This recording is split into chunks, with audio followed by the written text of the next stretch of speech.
Chapter is जीव और समष्टियाँ। तो इस चैप्टर को एनसीईआरटी से लाइन बाय लाइन कंप्लीट करते हैं।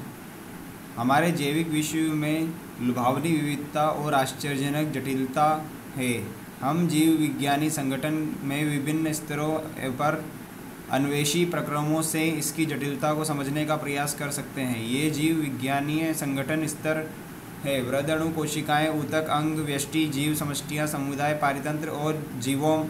इस संगठन के किसी भी स्तर पर हमारे मन में दो प्रकार के प्रश्न उठ सकते हैं। उदाहरण के लिए, जब हम बाग में सुबह बुलबुल को गाते सुनते हैं तो प्रश्न उठता है, पक्षी कैसे गाता है या पक्षी क्यों गाता है। कैसे प्रकार के प्रश्नों में प्रक्रम के पीछे क्रियाविधि जानने की जिज्ञासा है, जबकि क्यों प्रकार के प्रश्न में प्रक्रम का महत्व तलाशा जाता है। इस उदाहरण में पहले प्रश्न का उत्तर पक्षी में वाक्य यंत्र कंपमान अस्थि का प्रचालन हो सकता है, जबकि दूसरे प्रश्न में उत्तर में कहा जा सकता है कि प्रजनन ऋतु के दौरान पक्षी को अपने साथी से बात करने की आवश्यकता हो सकती है। जब आप अपने चारों ओर प्रकृति को वैज्ञानिक दृष्टिकोण से देखेंगे तो आपके मन में निश्चित रूप से दोनों प्रकार के अनेक दिलचस्प प्रश्न उठेंगे। रात को खिलने वाले फूल आमतौर पर सफ़ेद क्यों होते हैं? भ्रमर को कैसे पता चलता है कि किस फूल से मकरंद मिलेगा? कैक्टस में इतने सारे कांटे क्यों होते हैं? चूजे कैसे अपनी माँ को पहचान लेते हैं? इत्यादि। आप पिछली कक्षाओं में सीख चुके हैं कि पारिस्थितिकी एक ऐसा विषय है जिसमें जीवों के बीच या जीवीय या तथा भौतिकीय पर्यावरण के बीच होने वाली पारस्परिक क्रियाओं का अध्ययन किया जाता है। मूल रूप से पारिस्थितिकी जीवीय संगठन के 4 स्तरों से संबंधित है: जीव, समष्टियाँ, समुदाय और जीवोम। इस अध्याय में हम पारिस्थितिकी के समष्टि स्तरों के बारे में अध्ययन करेंगे। नेक्स्ट टॉपिक, समष्टियाँ। समष्टि में फर्स्ट टॉपिक है समष्टि के गुण। प्रकृति में हमें किसी भी जाति के पृथक एकल व्यष्टि के दर्शन बिरले ही होते हैं। उनमें से अधिकांश सुपरिभाषित भौगोलिक क्षेत्र में समूह में रहते हैं, समान संसाधनों का साझा उपयोग करते हैं अथवा उनके लिए स्पर्धा करते हैं, संकरण इनब्रीड करते हैं और इस प्रकार वे समष्टि की रचना करते हैं। हालांकि संकरण शब्द में लैंगिक जनन कार्य अंतर्निहित है। अलैंगिक जनन से भी जन्म लेने वाली व्यष्टियों का समूह को भी पारिस्थितिकी अध्ययन के लिए आमतौर से समष्टि मान लिया जाता है। आर्द्र भूमि में सभी जलकाक, वन क्षेत्र में सागवान यानी टीकवुड के पेड़, संवर्धन प्लेट में जीवाणु त्याग दिए गए आवास में चूहे और तालाब में कमल के पौधे आदि समष्टि के कुछ उदाहरण हैं। पहले अध्यायों में आपने सीखा कि हालांकि व्यष्टि जीव वह है जो परिवर्तित पर्यावरण का सामना करे, प्राकृतिक वर्ण द्वारा वांछित विशेषकों यानी ट्रेड को विकसित करने का कार्य समष्टि स्तर पर ही होता है। इसलिए समष्टि पारिस्थितिकी का एक महत्वपूर्ण क्षेत्र है, क्योंकि यह पारिस्थितिकी को समष्टि आनुवंशिकी यानी जेनेटिक्स और विकास से जोड़ता है। समष्टि में कुछ ऐसे गुण होते हैं जो व्यष्टि जीव में नहीं होते। व्यष्टि जन्मता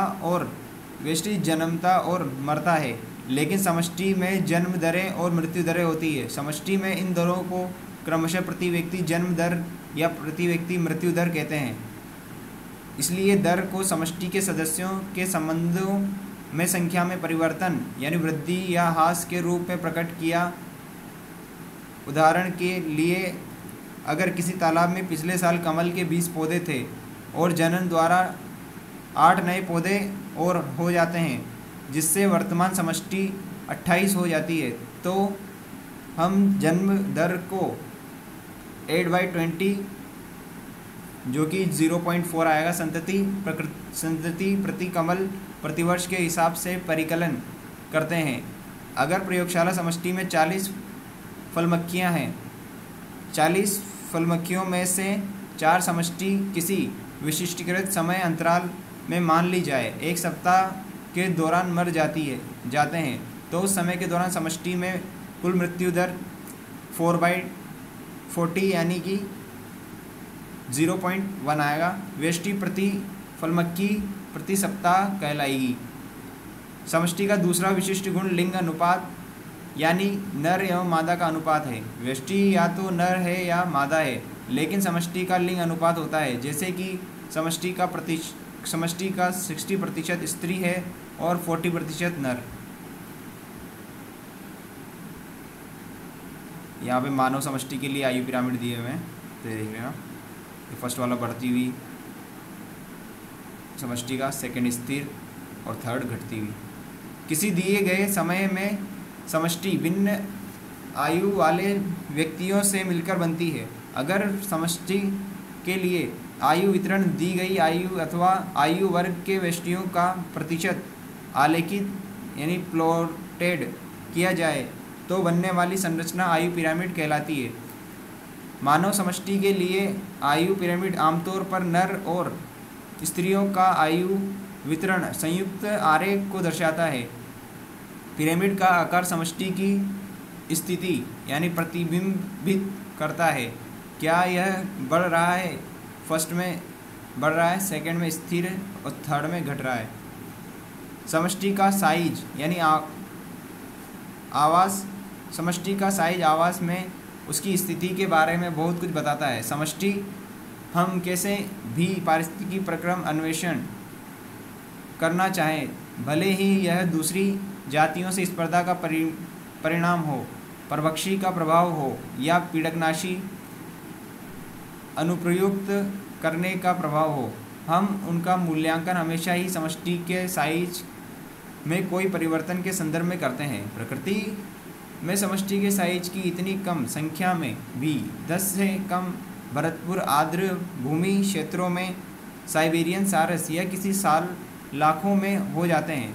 तालाब में क्लेडिमोनास यह आवश्यक नहीं है कि समष्टि को जो अधिक तकनीकी रूप से समष्टि घनत्व कहलाती है, n के रूप में अभिनिहित है, यानी समष्टि को n से दर्शाते हैं। हालांकि समष्टि घनत्व की सबसे उपयुक्त माप आमतौर पर कुल संख्या है, कुल मामलों में अर्थहीन होती है अथवा इसका निर्धारण कठिन होता है। किसी क्षेत्र में अगर 200 गाजर घास यानी पार्थेनियम यानी हिस्टेरोफोरस पादप है, लेकिन केवल एक अकेला बड़े वितान कैनोपी वाला बरगद का विशाल वृक्ष है, तो यह कहना कि पार्थेनियम के सापेक्ष बरगद का समष्टि घनत्व कम है। सब समुदाय उस समुदाय में बरगद की महत्वपूर्ण भूमिका को अवांकलन करने के बराबर है। ऐसे मामलों में समष्टि साइज के माप के लिए प्रतिशत आवरण अथवा जीव भार यानी बायोमास अधिक अर्थपूर्ण है। अगर समष्टि बहुत बड़ी है और गणना असंभव है अथवा बहुत समय लेने वाली है, तो कुल संख्या को अपनाने का आधार भी सरल नहीं है। अगर आपके पास प्रयोगशाला में पेडिशन में जीवाणु का घना संवर्धन यानी कल्चर है, तो उसका घनत्व बताने की सर्वोत्तम माप क्या है? कभी कभी पारिस्थितिकी अन्वेषणों के लिए निरपेक्ष समष्टि घनत्व जानने की आवश्यकता नहीं है। आपेक्षिक घनत्वों से भी उद्देश्य की पूर्ति भली भांति हो जाती है। उदाहरण के लिए प्रतिपाश ट्रैप पकड़ी गई मछलियों की संख्या झील में कुछ कुल समष्टि घनत्व की काफ़ी ठीक माप है। हम बहुधा समष्टि के साइज के बिना वास्तव में गिने अथवा बिना देखे अप्रत्यक्ष रूप से आकलन करते हैं। हमारे राष्ट्रीय उद्यानों और भाग आरक्षितियों यानी रिजर्व्स में भाग गणना प्राय पग चिन्हों और मल गुटिकाओं यानी पैलेट आधारित होती है। समष्टि वृद्धि किसी जाति के लिए समष्टि की साइज स्थैतिक प्रचलन नहीं है, यह समय समय पर बदलता रहता है, जो विभिन्न कारकों पर आहार उपलब्धता यानी परभक्षण दाब और मौसमी परिस्थितियों पर निर्भर करता है। वास्तव में ये परिवर्तन हमें समष्टि में क्या घटित हो रहा है इसका सब कुछ बोधन कराते हैं। क्या समष्टि घनत्व बढ़ रहा है या समष्टि या घट रहा है। अतः अंतिम कारण कुछ भी रहे हों, परंतु दी गई अवधि के दौरान दिए गए आवास में समष्टि का घनत्व 4 मूलभूत प्रक्रमों यानी प्रोसेस में घटता और बढ़ता है। इन चारों में से 2 जन्मदर और आप्रवासन समष्टि घनत्व को बढ़ाते हैं और 2 मृत्युदर और उत्प्रवासन इसे घटाते हैं। पहला है जन्मदर। जन्मदर से मतलब समष्टि में जन्मी उस संख्या से है जो दी गई अवधि के दौरान आरंभिक घनत्व से जुड़ती है। सेकेंड है मृत्युदर। यह दी गई अवधि समष्टि में होने वाली मौतों की संख्या है। आप्रवासन उसी जाति के व्यष्टियों की वह संख्या है जो दी गई समय अवधि के दौरान आवास में कहीं और से आए हैं। उत्प्रवासन समष्टि में व्यष्टियों की वह संख्या जो दी गई समयावधि के दौरान आवास छोड़कर कहीं और चले गए, जो कि यहाँ पे दिया हुआ है। ये अगर जन्मदर और आप्रवासन होता है तो समष्टि घनत्व बढ़ता है, और अगर उत्प्रवासन और मृत्युदर होती है तो समष्टि घनत्व घटता है। जो यहाँ पे भी एक इक्वेशन दी हुई है, n = n + b + i - d + e। ऊपर दिए गए समीकरण चित्र 11.2 से आप देख सकते हैं कि अगर जन्म लेने वालों की संख्या जमा आप्रवासियों की संख्या यानी बर्थ b + i यानी कि जन्मदर और आप्रवासन मरने वालों की संख्या जमा उत्प्रवासियों की संख्या यानी कि मरने वाले यानी मृत्युदर और e यानी कि उत्प्रवासन से अधिक है तो समष्टि घनत्व बढ़ जाएगा, अन्यथा यह घट जाएगा। सामान्य परिस्थितियों में समष्टि घनत्व को प्रभावित करने वाले कारकों में जन्म दर और मृत्यु सबसे महत्वपूर्ण है। दूसरे कारक विशेष परिस्थितियों में ही महत्वपूर्ण बन जाते हैं। उदाहरण के लिए अगर आवास की बस्ती अभी बनी है तो जन्म दरों की अपेक्षा आप्रवासन समष्टि की वृद्धि में अधिक महत्वपूर्ण है। वृद्धि मॉडल। क्या किसी समष्टि की वृद्धि समय के साथ कोई विशिष्ट और प्रागुक्ति योग्य प्रतिरूप दर्शाती है? हमारे देश में मानव समष्टि की अनियंत्रित वृद्धि और इससे जन्मी समस्याओं से चिंतित है, और इसलिए अगर प्रकृति में विभिन्न प्राणी समष्टियाँ इसी तरह से वृद्धि करती रही अथवा वृद्धि पर कुछ नियंत्रण दर्शाती है, इस बारे में हमारी जिज्ञासा स्वाभाविक है। समष्टि वृद्धि को कैसे नियंत्रित रखा जा सकता है, इस बारे में शायद हम प्रकृति में 1-2 बातें सीख सकते हैं। इसमें फर्स्ट है चरघातांकी वृद्धि, जो कि वृद्धि मॉडल के अंतर्गत आती है।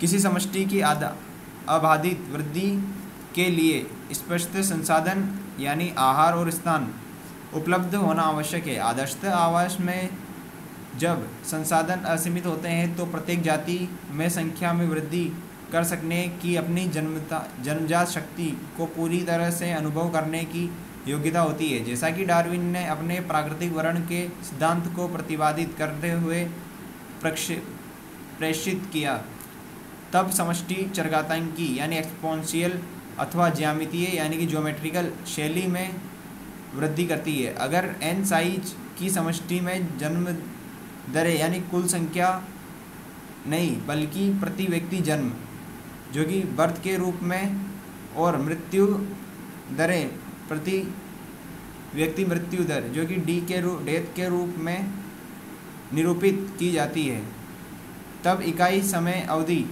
t dn/dt के दौरान वृद्धि या कमी निम्नलिखित होगी। यहाँ पर एक इक्वेशन दे रखी है, dn/dt bracket birth minus death into समष्टि घनत्व यानी n। मान लीजिए बर्थ माइनस डेथ r, तब dn/dt rn। इस समीकरण में r प्राकृतिक वृद्धि की इंट्रिंसिक दर कहलाती है और समष्टि घनत्व वृद्धि पर किसी भी जैविक अथवा अजैविक कारक के प्रभाव को निर्धारित करने के लिए बहुत महत्वपूर्ण प्राचल है। आर मूल्यों के परिणाम स्वरूप यानी मैग्नीट्यूड के बारे में आपको कुछ बोधन कराने के लिए नॉर्वे चूहे के लिए आर 0.015 है और आटा भ्रंग के लिए यह 0.12 है। 1981 में भारतवर्ष में मानव समष्टि के लिए आर मान 0.0205 थी। वर्तमान आर मान क्या है पता कीजिए। इसके परिकलन के लिए आपको जन्म दरें और मृत्यु दरों का पता होना जरूरी है। यहाँ पर एक ग्राफ दिया हुआ है चरघातांक की।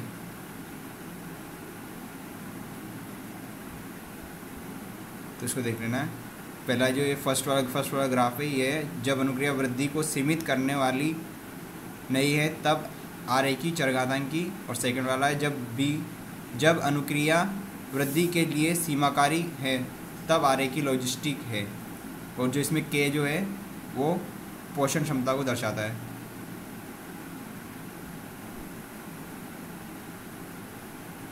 ऊपर दिया गया समीकरण समष्टि के चरघातांकी अथवा ज्यामितीय वृद्धि दर्शाता है। चित्र 11.3 जब n को समय के संदर्भ में आरेखित करते हैं तो इसका नतीजा j आकार वक्र से, अगर आपको मूलभूत j आकार का वक्र है जो कि चरघातांकी था, अगर आपको मूलभूत कलन आता है तो आप चरघातांकी वृद्धि समीकरण के समाकलित रूप को निम्न प्रकार से दिखा सकते हैं, जो कि यहाँ पे दिया हुआ है। NT n की पावर t NO की पावर N0 की पावर ERT।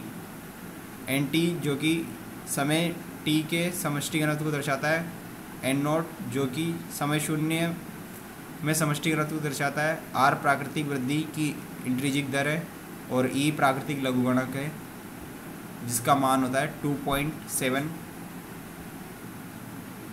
असीमित संसाधन पारिस्थितियों में चरघातांकी रूप से वृद्धि करने वाली कोई भी जाति थोड़े समय के लिए विशाल समष्टि घनत्वों तक पहुंच सकती है।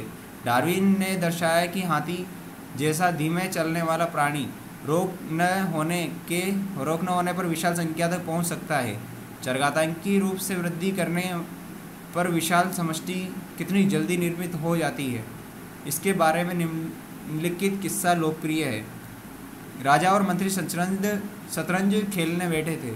अपनी जीत के प्रति आश्वस्त राजा मंत्री द्वारा प्रस्तावित की किसी शर्त को स्वीकार करने के लिए तैयार था। मंत्री ने नम्रतापूर्वक कहा कि अगर वह जीत गया तो वह गेहूं के केवल कुछ दाने लेगा, जिसकी मात्रा शतरंज की बिसात के पहले खाने यानी वर्ग में 1 दाना, तब दूसरे खाने में 2, तीसरे खाने में 4, चौथे खाने में 8 और इस प्रकार दानों को पिछली यात्रा से दुगना करते हुए अगले खानों में भरते जाना है तब तक कि सभी 64 खाने भर नहीं जाते। राजा ने मूर्खतापूर्ण लगने वाली शर्त मान ली और खेल शुरू किया, लेकिन राजा के दुर्भाग्यवश मंत्री जीत गया। राजा को लगा कि मंत्री की शर्त पूरी करना बहुत आसान था। उसने पहले खाने में 1 दाना रखकर शुरुआत की और मंत्री द्वारा सुझाई गई प्रक्रिया के अनुसार अन्य खानों को भरता गया, लेकिन बिसात के आधे खाने भरने तक राजा के अनुभव किया कि उसके राज्य में उत्पादित सारे गेहूं मिलकर भी सभी 64 खानों को नहीं भर पाएंगे।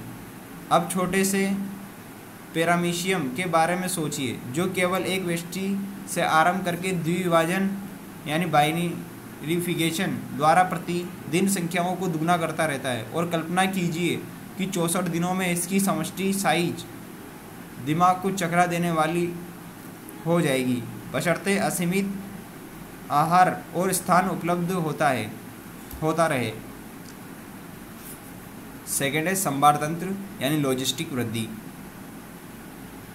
प्रकृति में किसी भी समष्टि के पास इतने असीमित संसाधन नहीं होते हैं कि चरघातांकी वृद्धि होती रहे। इसके कारण सीमित संसाधनों के लिए व्यष्टियों में प्रतिस्पर्धा होती है। आखिर में योग्यतम व्यष्टि जीवित बना रहेगा और जनन करेगा। अनेक देशों की सरकारों ने भी इस तथ्य को समझा है और मानव समष्टि वृद्धि को सीमित करने के लिए विभिन्न प्रतिबंध लागू किए। प्रकृति में दिए गए आवास के पास अधिकतम संभव संख्या में पालन पोषण के लिए प्राप्त संसाधन होते हैं। इसके आगे और वृद्धि संभव नहीं है। उस आवास में उस जाति के लिए इस सीमा को प्रकृति की पोषण क्षमता यानी के मान लेते हैं। किसी आवास में सीमित संसाधनों के साथ वृद्धि कर रही समष्टि आरंभ में पश्चाता प्रावस्था यानी लेग फेस दर्शाती है। उसके बाद त्वरण और मंद और अंततः अंतर स्पर्शीय प्रावस्था आती है, जब समष्टि घनत्व पोषण क्षमता तक पहुंच जाती है। समय t के संदर्भ में n का आरेख प्लॉट से सिग्मोइड वक्र बन जाता है। इस प्रकार की समष्टि वृद्धि ह्वीस्टपर्लोजिस्टिक वृद्धि वक्र बन जाती है, वृद्धि वक्र कहलाता है और निम्नलिखित समीकरण द्वारा वर्णित है, जो कि dn/dt = Rn bracket k-n bracket upon k से दर्शाते हैं। n समष्टि, t समय समष्टि घनत्व, r प्राकृतिक वृद्धि की इंट्रिंसिक दर, k पोषण क्षमता। अधिकांश प्राणियों की समष्टियों में वृद्धि के लिए संसाधन परिमित यानी फाइनाइट है और देर बगैर सीमित होने वाले हैं। इसलिए लॉजिस्टिक वृद्धि मॉडल को अधिक यथार्थपूर्ण माना जाता है। सरकारी यानी जनगणना के भारतवर्ष के लिए पिछले 100 वर्षों में समष्टि आंकड़े एकत्रित कीजिए, उन्हें आरेखित कीजिए और जानिए कि कौन सा वृद्धि वक्र प्रतिरूप स्पष्ट है। 1 मिनट। नेक्स्ट टॉपिक, जीवन वृत्त विभिन्नता। समष्टि जिस आवास में रहती है उसमें अपनी जनन योग्यता, जिसे डार्विनी योग्यता यानी डार्विनियन फिटनेस भी कहा जाता है, जो कि उच्च आर मान वाली होती है, को अधिकतम बनाने के लिए विकसित होती है। खास प्रकार के वर्ण दबाव सेट में जीव सर्वाधिक दक्ष जनन युक्ति की और विकास करते हैं। कुछ अपने जीवन काल में केवल एक बार प्रजनन करती है, प्रशांत महासागरीय सामन मछली और बांस, जबकि अन्य अपने जीवन काल में कई बार प्रजनन करते हैं। अधिकांश पक्षी और स्तनधारी। कुछ छोटी साइज की संतति बहुत बड़ी संख्या में उत्पन्न करती है, जैसे कि ऑयस्टर और पेलेजिक मछलियाँ, जबकि दूसरी बड़ी साइज की संतति कम संख्या में उत्पन्न होती है, जैसे पक्षी और स्तनधारी। इसलिए योग्यता को अधिकतम करने के लिए कौन वांछनीय है? पारिस्थितिक विज्ञों का सुझाव है कि जीवों के जीवन वृत्त विशेषक यानी ट्रेड जिस आवास में वे रहते हैं उसमें अजीवीय और जीवीय घटकों द्वारा लगाए गए प्रतिबंधों के संदर्भ में विकसित होते हैं। भिन्न जातियों में जीवन वृत्त विशेषकों का विकास इस समय अनुसंधान का महत्वपूर्ण क्षेत्र है और पारिस्थितिकी अनुसंधान में लगे हुए हैं। नेक्स्ट टॉपिक, समष्टि पारस्परिक क्रियाएं। क्या आप पृथ्वी पर किसी ऐसे प्राकृतिक आवास के बारे में सोच सकते हैं जहाँ केवल एक ही प्रकार की जाति वास हो? ऐसा कोई आवास है ही नहीं और इसलिए ऐसी परिस्थिति अकल्पनीय है। किसी भी जाति के लिए न्यूनतम आवश्यकता एक और जाति की है जिसको वह भोजन के रूप में ले सकते हैं। पादप भी जो अपना आहार स्वयं बनाते हैं अकेली जीवित नहीं रह सकते। इसे मृदा में कार्बनिक पदार्थों को तोड़ने और अकार्बनिक पोषकों को इसके अवशोषण के लिए लौटने के लिए मृदा के सूक्ष्मजीवों की जरूरत पड़ती है। इसके अलावा बिना प्राणी एजेंट के पादप परागण की व्यवस्था कैसे करेगा? यह स्पष्ट है कि प्रकृति में प्राणी, पादप और सूक्ष्मजीव न तो पृथक रह सकते हैं और न ही रहते हैं, बल्कि जैव समुदाय बनाने के लिए विभिन्न तरीकों से परस्पर क्रिया करते हैं। न्यूनतम समुदायों में भी अनेक परस्पर क्रियाएं, अनुबंधताएं होती है। हालांकि सभी बंधताएं आसानी से दिखाई नहीं देती। अंतर्जातीय पारस्परिक क्रियाएं दो भिन्न जातियों की समष्टियों की पारस्परिक क्रिया से उत्पन्न होती है। वे क्रियाएं एक जाति या दो जातियों के लिए हितकारी यानी हानिकारक या उदासीन, न हानिकारक न लाभदायक हो सकती है। लाभदायक पारस्परिक क्रियाओं के लिए प्लस चिन्ह तथा हानिकारक के लिए माइनस चिन्ह और उदासीन के लिए शून्य चिन्ह से दर्शाएं। आइए अंतर्जातीय पारस्परिक क्रियाओं के सभी संभावित परिणामों पर विचार करें। जो कि इसमें समष्टियों की पारस्परिक क्रिया दे रखी है, उसमें प्लस प्लस सहकारिता को दर्शाता है, माइनस माइनस स्पर्धा को, और प्लस माइनस परभक्षण, और एक और प्लस माइनस परजीविता, और प्लस ज़ीरो जो कि सहभोजिता यानी कॉमन्सलिज्म को दर्शाता है, और नेक्स्ट है माइनस ज़ीरो जो कि अंतर्जातीय परजीविता यानी एमेंसलिज्म को दर्शाता है। एक दूसरे से पारस्परिक क्रिया में सहकारिता में दोनों जातियों को लाभ होता है और स्पर्धा में दोनों को हानि होती है। परजीविता और परभक्षण दोनों में केवल एक ही जाति का लाभ, दोनों में केवल एक जाति को लाभ होता है, क्रमशः परजीवी और परभक्षी को। पारस्परिक क्रिया दूसरी जाति क्रमशः परपोषी और शिकार के लिए हानिकारक है। ऐसी पारस्परिक क्रिया जिसमें एक जाति को लाभ होता है और दूसरी जाति को न लाभ होता है न हानि, उसे सहभोजिता कहते हैं। दूसरे और अंतर्जातीय परजीविता में एक जाति को हानि होती है जबकि दूसरी जाति अप्रभावित रहती है। परभक्षण, परजीविता और सहभोजिता इन तीनों की एक साझा विशेषता है। पारस्परिक क्रिया करने वाली जातियां निकटता के साथ साथ रहती है। इसमें फर्स्ट है परभक्षण। यदि किसी समुदाय में पादपों को खाने के लिए प्राणी ही न हो तो स्वपोषी जीवों द्वारा स्थित की गई उस सारी ऊर्जा का क्या होगा? परभक्षण को आप प्रकृति का एक ऐसा सोच कह सकते हैं जिसमें पादपों द्वारा स्थिर की गई ऊर्जा उच्चतर पोषी स्तर को स्थानांतरित की जाती है। जब हम परभक्षी और शिकार के बारे में सोचते हैं तो शायद बाघ और हिरण का उदाहरण सहज ही हमारे दिमाग में आता है, लेकिन बीज को खाने वाली गौरैया भी परभक्षी से कम नहीं है। हालांकि पौधे को खाने वाले प्राणियों को शाकाहारी के रूप में अलग श्रेणी में रखा जाता है, लेकिन सामान्य पारिस्थितिकी संदर्भ में वे भी परभक्षी से ज़्यादा भिन्न नहीं है। पोषी स्तरों तक ऊर्जा स्थानांतरण के लिए सन्नाल यानी कंड्यूट के रूप में कार्य करने के अलावा परभक्षी एक दूसरी महत्वपूर्ण भूमिका भी निभाते हैं। वे शिकार समष्टि को नियंत्रण रखते हैं। अगर परभक्षी नहीं होते तो शिकार जातियों का समष्टि घनत्व बहुत ज़्यादा हो जाता और पारितंत्र में अस्थिरता आ जाती। जब किसी भौगोलिक क्षेत्र में कुछ विशेष जातियां लाई जाती है तो वे आक्रामक हो जाती है और तेज़ी से फैलने लगती है, क्योंकि आक्रामक भूमि में उसके प्राकृतिक परभक्षी नहीं होते हैं।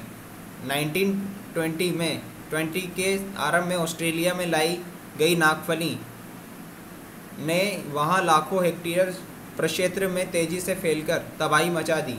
अंत में नागफनी खाने वाले परभक्षी, एक प्रकार का शलभ, को उसके प्राकृतिक आवास ऑस्ट्रेलिया लाए जाने के बाद ही आक्रामक नागफनी को नियंत्रित किया जा सका। कृषि पीड़कनाशी के नियंत्रण यानी पेस्ट कंट्रोल में अपनाए गए जैव नियंत्रण विधियों विधियां परभक्षी की समष्टि नियमन की योग्यता पर आधारित है। परभक्षी स्पर्धीय शिकार जातियों के बीच स्पर्धा की तीव्रता कम करके किसी समुदाय में जातियों की विविधता या डाइवर्सिटी बनाए रखने में भी सहायता करता है।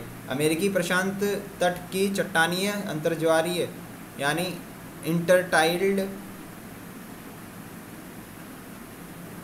इंटरटाइडल समुदायों में पाइसेस्टर तारामीन एक महत्वपूर्ण परभक्षी है।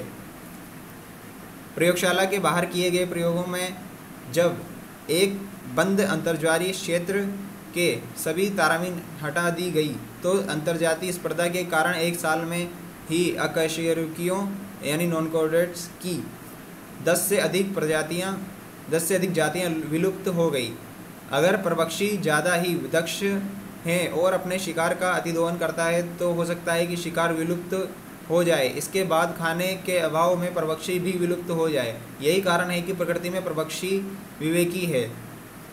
परभक्षण के प्रभाव को कम करने के लिए शिकार जातियों ने विभिन्न रक्षा विधियां विकसित कर ली है। कीटों को मेंढकों की कुछ जातियां परभक्षी द्वारा आसानी से पहचान लिए जाने से बचने के लिए गुप्त रूप से रंगीन यानी छद्मावरण होती है। कुछ शिकार जातियां विषैली होती है और इसलिए परभक्षी उन्हें नहीं खाते। मोनार तितली के शरीर में विशेष रसायन होने के कारण यह अपने पक्षी के लिए बहुत ही अरुचिकर यानी स्वाद में खराब। यह दिलचस्प है कि तितली इस रसायन को अपनी इल्ली यानी कैटरपिलर अवस्था में विषैली खरपतवार खाकर प्राप्त करती है। पौधों के लिए शाकाहारी प्राणी परभक्षी है। लगभग 25% कीट पादपभक्षी यानी फाइटोफेगस है, अर्थात वे पादप रस और पादपों के अन्य भाग खाते हैं। पादप के लिए यह समस्या विशेष रूप से गंभीर है क्योंकि वे अपने परभक्षियों से दूर नहीं भाग सकते जैसा कि प्राणी कर सकते हैं। इसलिए पादपों में शाकाहारियों से बचने के लिए आश्चर्यजनक रूप से आकारिकीय और रासायनिक रक्षा विधियां विकसित कर ली है।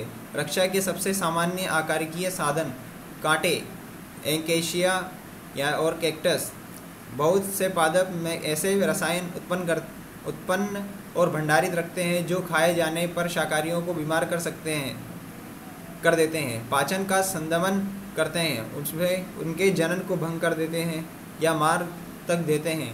आपने प्रत्यक्त खेतों में उग रही कैलोट्रोपिक खरपतवार अवश्य देखी होगी।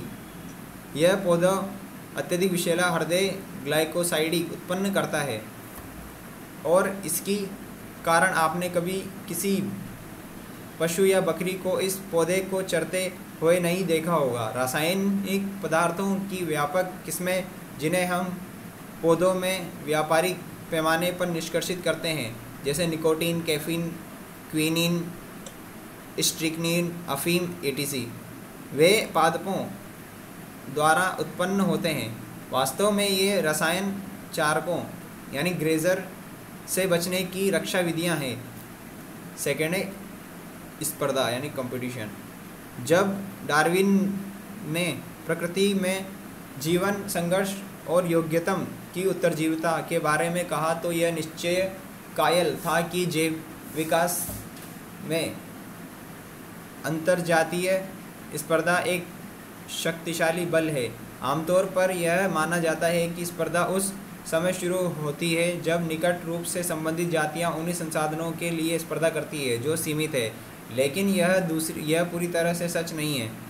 पहली बात तो यह है कि ये असंबद्ध जातियां भी एक ही संसाधन के लिए स्पर्धा करती है। उदाहरण के लिए दक्षिण अमेरिका की कुछ उथली झीलों में आगंतुक फ्लेमिंगो और वहीं की आवासी मछलियां साझा आहार झील में प्राणी पल्लवक के लिए स्पर्धा करती है। दूसरी बात है स्पर्धा के संसाधनों का सीमित होना आवश्यक है। बाधा स्पर्धा में एक जाति की अत्यंदक्षता दूसरी जाति की बाधाकारी और संदमनमनी उपस्थिति के कारण घट सकती है, भले ही संसाधन, आहार और स्थान पर्याप्त मात्रा में उपलब्ध हो। इसलिए स्पर्धा को एक ऐसे प्रक्रम के रूप में परिभाषित किया जा सकता है जिसमें एक जाति की योग्यता वृद्धि की इंट्रिंसिक दर यानी आर के रूप में मापित है, दूसरी जाति की उपस्थिति में महत्वपूर्ण रूप से घट जाती है। प्रयोगशाला में किए गए प्रयोगों में यह दर्शाना अपेक्षाकृत आसान है, जैसा कि गोसे और दूसरे पारिस्थितिविज्ञों ने किया, कि जब संसाधन सीमित होते हैं तो स्पर्धीय रूप से उत्तम जातियां यानी अंततः दूसरी जातियों को विलुप्त कर देगी। लेकिन प्रकृति में इस प्रकार के स्पर्धी बहिष्कार के साक्ष्य हमेशा निर्णायक नहीं होते, लेकिन कुछ मामलों में ठोस और स्वीकार्य परिस्थिति जन्य साक्ष्य मिलते हैं। तो गैलोपैगस द्वीप में बकरियां लाई जाने के बाद एबिंगडन कुछ एक दशक यानी 10 ईयर में ही विलुप्त हो गए, जिसका स्पष्ट कारण था बकरियों की अत्यधिक चारण दक्षता। प्रकृति में स्पर्धा होने का दूसरा प्रमाण स्पर्धी मोचन है। स्पर्धी रूप से उत्तम जाति की उपस्थिति के कारण जीव जाति का वितरण छोटे से भौगोलिक क्षेत्र तक प्रतिबंधित हो गया है। स्पर्धी जाति को प्रयोगात्मक रूप से हटा दिए जाने पर उसकी वितरण परास नाटकीय ढंग से फैल जाती है। कॉर्नेल के परिष्कृत क्षेत्र प्रयोगों ने दर्शाया कि ऑस्ट्रेलैंड के चट्टानी समुद्र तटों पर बड़े और स्पर्धी रूप से उत्तम बारनेकल बैलेनस की उत्तरजीविता अंतर ज्वारीय क्षेत्र में प्रमुखता है, और इसने छोटे बारनेकल चैथेमेलस को उस क्षेत्र से निकाल दिया। आमतौर पर मांसाहारियों यानी कार्निवोर की अपेक्षा शाकाहारी और पादप अत्यधिक प्रतिकूलता प्रभावित होते हैं। गोसे स्पर्धी अपवर्जन नियम यह बतलाता है कि एक ही तरह के संसाधनों के लिए स्पर्धा करने वाली दो निकटतम से संबंधित जातियां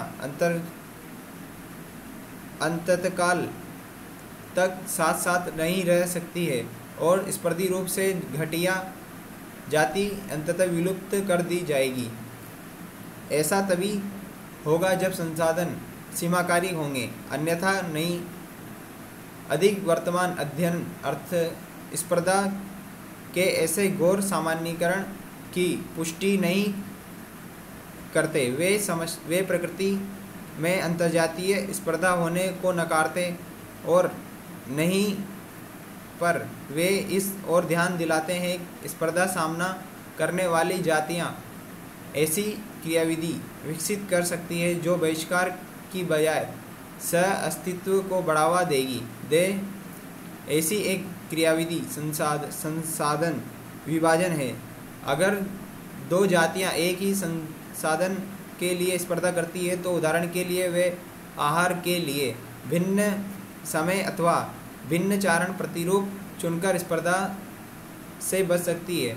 मैकऑर्थर ने दिखाया कि एक ही पेड़ पर रही फुदकी की 5 निकटतर संबंधित जातियां स्पर्धा से बचने के लिए सफल रही, और पेड़ की शाखाओं और वितान पर कीट शिकारी के लिए तलाशने की अपनी चारण गतिविधियों के व्यावहारिक भिन्नताओं के कारण साथ साथ रह सकी। नेक्स्ट है थर्ड है परजीविता। Sorry 1 minute. यह मानते हुए कि जीवन के परजीवीय प्रणाली में रहने और खाने की मुक्त अवस्था है, और यह आश्चर्य की बात नहीं है कि परजीविता पादपों से लेकर उच्च कोटि यानी कशेरुकियों तक इतने अधिक वर्गीय समूह में विकसित हुआ है। अनेक परजीवी परपोषी विशिष्ट के रूप में विकसित हुए। वे परपोषी की केवल एक ही जाति पर परजीवी जीवन बिताते हैं। इस प्रकार परपोषी और परजीवी दो सह विकसित होते हैं, अर्थात एक ही परपोषी जाति के साथ सफल होने के लिए अगर परपोषी परजीवी को अस्वीकार करने या प्रतिरोध करने के लिए विशेष साधन विकसित करता है, तो परजीवी को उस साधनों को निष्प्रभावी और व्यर्थ करने के लिए साधन विकसित करने होंगे। अपनी जीवन शैली के अनुभवों परजीवी ने विशेष अनुकूलन विकसित किए, जिसमें जैसे कि आवश्यक संबंधी अंगों का अभाव, परपोषी से चिपकने के लिए आसंजी अंगों का चूषकों की उपस्थिति, पाचन तंत्र का लोप तथा उच्च जनन क्षमता। परजीवियों का जीवन चक्र प्राय जटिल होता है, जिसमें एक या दो मध्यस्थ पोषक अथवा रोगवाहक होते हैं, जो इसके प्राथमिक परपोषी के परिजीवीकरण को सुगम बनाते हैं। मानव यकृत यानी परिणाम लीवर फ्लू परिणामक्रमी परजीवी ट्रीमेटोड पैरासाइट अपने जीवन चक्र को पूरा करने के लिए दो मध्यस्थ पोषकों जैसे घोंघा और मछली पर निर्भर करता है। मलेरिया परजीवी को दूसरे परपोषियों पर फैलने के लिए रोगवाहक यानी मच्छर की आवश्यकता पड़ती है। अधिकांश परजीवी परपोषी को हानि पहुंचाते हैं। परपोषी की उत्तरजीविता वृद्धि और जनन को कम कर सकते हैं और उसके समष्टि घनत्व को घटा सकते हैं। वे परपोषी को कमज़ोर बनाकर उसे प्रभक्षण के लिए अधिक असुरक्षित बना देते हैं। क्या आप ऐसा मानते हैं कि एक आदर्श परजीवी परपोषी को हानि पहुंचाए बिना पनप सकने योग्य होना चाहिए? तब प्राकृतिक वर्ण ने ऐसी पूरी तरह से हानिकारक परजीवियों द्वारा विकास क्यों नहीं किया? परपोषी जीव की बाह्य पृष्ठ पर अशन आहार पूर्ति करने वाले परजीवी बाह्य परजीवी यानी एक्टोपैरासाइट कहलाते हैं। इसके प्रसिद्ध उदाहरण मानवों पर जू के समूह और कुत्तों पर चिड़चिड़ियाँ यानी टिक्स है। अनेक समुद्री मीन बाह्य परजीवी अरित्रपादपों यानी कॉपीपोड्स द्वारा ग्रस्त है। कस्मोटा यानी अमेरबेल एक परजीवी पौधा है जो सामान्यतः भाग पादपों पर वृद्धि करता है। जिस विकास प्रक्रिया के दौरान इसका पर्णहरित और पत्तियां समाप्त हो जाती है, यह जिस पोषी पादप पर रहता है उसी से अपना पोषण लेता है। मादा मच्छर को परजीवी नहीं माना जाता, हालांकि जनन के लिए इसको हमारे रक्त की आवश्यकता पड़ती है। क्या आप बता सकते हैं क्यों? इसके विपरीत अंततः परजीवी यानी एंडोपैरासाइट वे हैं जो परपोषी के शरीर में विभिन्न स्थलों यानी यकृत, वृक्क, फुफ्फुस, लाल रुधिर कोशिकाओं आदि पर रहते हैं। उनके आकारिकी और शारीरिक लक्षण अत्यधिक सरलीकृत होते हैं, जबकि उनके जनन शक्ति को बल देते हैं। पक्षियों में अंडे परजीविता यानी ब्रूड पैरासिटिज्म परजीविता का लुभावना उदाहरण है, जिसमें परजीवी पक्षी अपने अंडे परपोषी के घोंसले में देता है और परपोषी को उन अंडों को सेने यानी इंक्यूबेट देता है। विकास प्रक्रिया के दौरान परजीवी पक्षी के अंडे साइज और रंग में परपोषी के अंडों के सदृश विकसित हो गए, ताकि परपोषी पक्षी द्वारा विजातीय अंडों को पहचान लिए जाने और घोंसले में उन्हें निकाल दिए जाने की संभावना कम हो जाए। अपने आसपास के पार्कों में प्रजनन ऋतु बसंत से ग्रीष्म ऋतु के दौरान कोयल की गतिविधियों का पीछा कीजिए और अंड परजीविता को होते हुए देखिए। फोर्थ है सहभोजिता। यह ऐसी पारस्परिक क्रिया है जिसमें एक जाति को लाभ होता है और दूसरी जाति को न हानि न लाभ होता है। आम की शाखा पर अधिपादप एपीफाइट के रूप में उगने वाला आर्किड और व्हेल की पीठ को आवास बनाने वाले बार्नेकल को फ़ायदा होता है, जबकि आम के पेड़ या और व्हेल को उनसे कोई लाभ नहीं होता। पक्षी, बोगला और चारण पशु निकट साहचर्य में रहते हैं। यदि आप कृषि फार्म वाले ग्रामीण क्षेत्र में रहते हैं तो आपको यह दृश्य देखने को मिलेगा। स्वभोजिता का यह स्पष्ट या उत्कृष्ट उदाहरण है।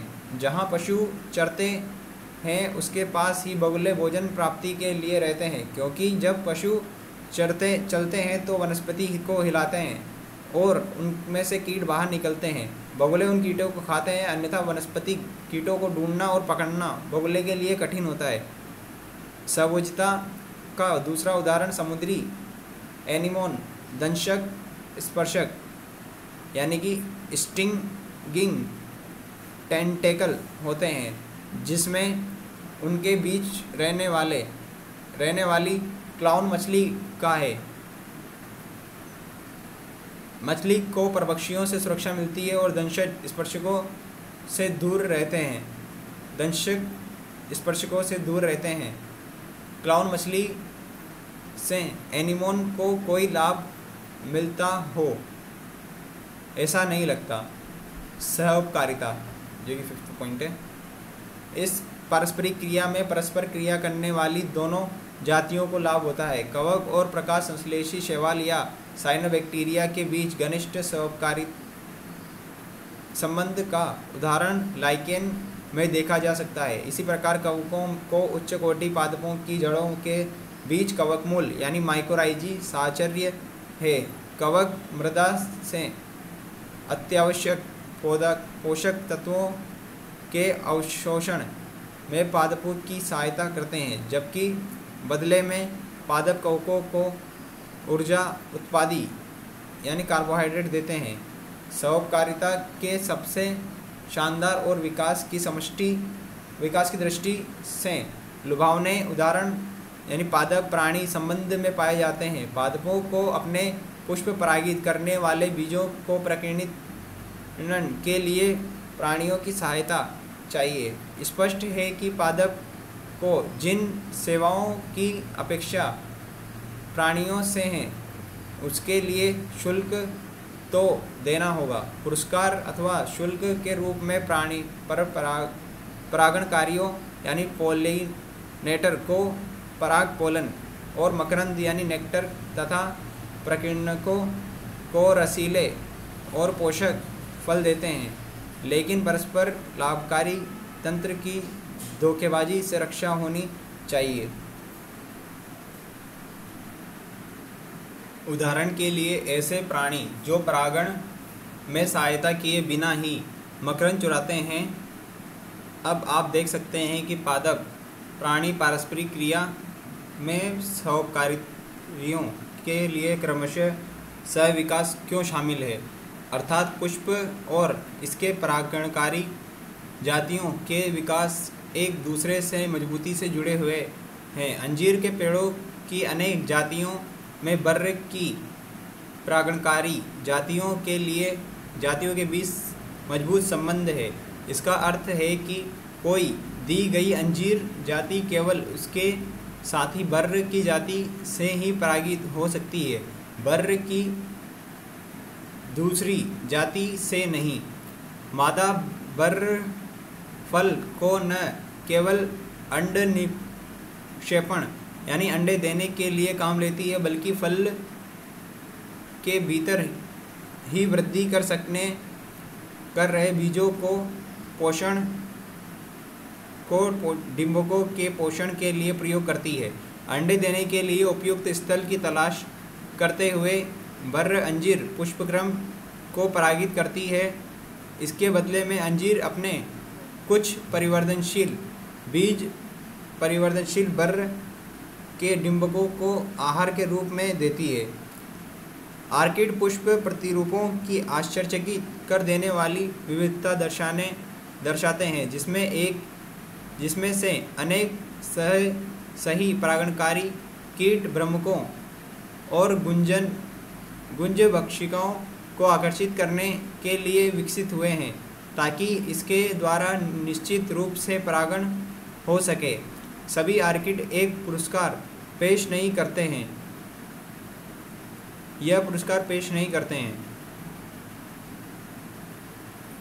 ऑफ्रिस नाम भूमध्य सागरीय मेडिटेरियन ऑर्किड मक्षिका बी के एक जाति परागण कराने के लिए लैंगिक कपट यानी सेक्सुअल डिसीट का सहारा लेता है। इस पुष्प की एक पंखुड़ी साइज, रंग और चिन्हों में मादा मक्षिका से मिलती जुलती है। यह नर मक्षिका इसे मादा समझकर इसकी ओर आकर्षित होती है। पुष्प के साथ कूट मैथुन यानी छद्म मैथुन यानी स्यूडो कपुलेट करती है। इस प्रक्रम के दौरान इस पर पुष्प से पराग झड़कर उस पर गिरते हैं और जब वही मक्षिका दूसरे पुष्प से कूट यानी छद्म मैथुन करती है तो यहाँ पर लगे परागकण डालती है और इस प्रकार पुष्प को परागित करती है। मगर विकास के दौरान किसी भी परागकण से मादा मक्षिका का रंग प्रतिरूप जरा सा भी बदलता नहीं है, तो परागण की सफलता कम रहेगी। अतः आर्किड पुष्प अपनी पंखुड़ी को मादा मक्षिका के सदृश बनाए रखते हैं। तो अपना चैप्टर ख़त्म हो गया। Okay bye. बाकी अब नेक्स्ट चैप्टर में रहेंगे।